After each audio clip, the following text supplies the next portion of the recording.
What's up, guys? Welcome to the very first daily Bible reading snapshot, where every day this year we're going to be spending a couple of minutes talking about the daily Bible reading.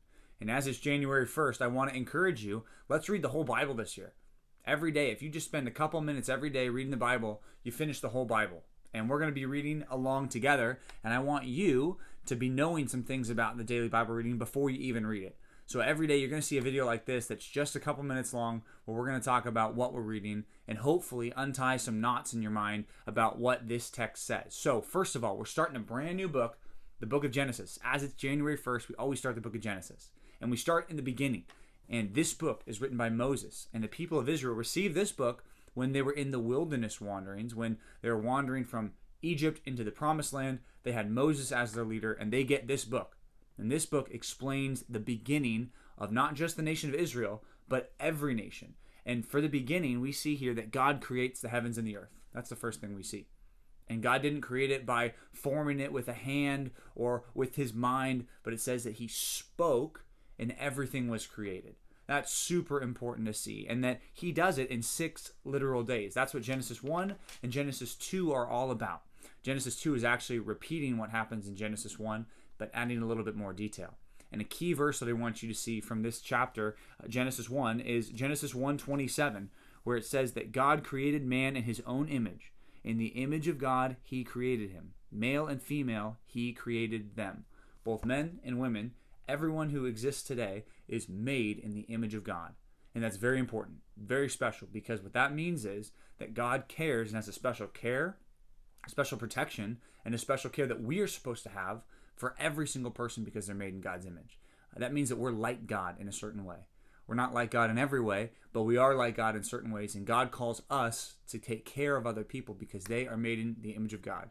Whether they're really smart or really athletic or really talented or not, we're supposed to care about all people in this sense because they're made in the image of God. So that's what Genesis 1 and 2 is about. Now I want to flip over to the New Testament. We're looking at a brand new book in the New Testament, the book of Matthew. So the beginning of the New Testament actually feels a lot like the beginning of the Old Testament because what we see is a list of names. We're going to read about the beginning of the life of Jesus, and before we even jump into his life in the very beginning, we're going to see his genealogy. Something important you should know about Matthew before we even start with the book is that Matthew is actually a character in the story of Jesus. Matthew, the author, used to be known as Levi, the tax collector, and he was not a righteous man. He was not a good guy, but Jesus called him out of that old way of life and into his new group of disciples. So that happens later on, but Matthew's recording what happens here. And one important thing in the whole Gospel of Matthew to understand is Matthew wants you, and he wants me to see that Jesus is a connection to the Old Testament. He connects the story. And one of the main themes that comes up in the book of Matthew is the idea that Jesus is the King of Israel, that he is going to be the fulfillment of the kingdom promises of Israel. So it's super important that we see this group of names, which might not seem that important, but it is important because it shows that Jesus is connected with all these Old Testament figures that were promised in the Old Testament. Now, we see the birth of Jesus too. And a key verse that I want you to see, Matthew chapter 1, verses 21 to 23. You can actually start in verse 20 after Joseph is told that he's supposed to take Mary as his wife. Here's what the angel says to Joseph. He says, "She will bear a son, and you shall call his name Jesus, for he will save his people from their sins." And all of this took place to fulfill what the Lord had spoken by the prophet. "Behold, the virgin shall conceive and bear a son, and they shall call his name Emmanuel," which means God with us.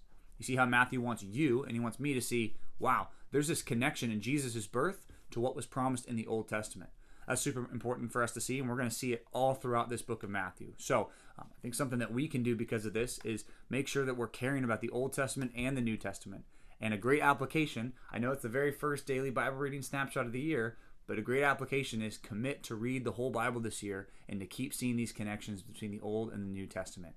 So that's all we've got for today's daily Bible reading snapshot. We'll see you back here tomorrow for another one.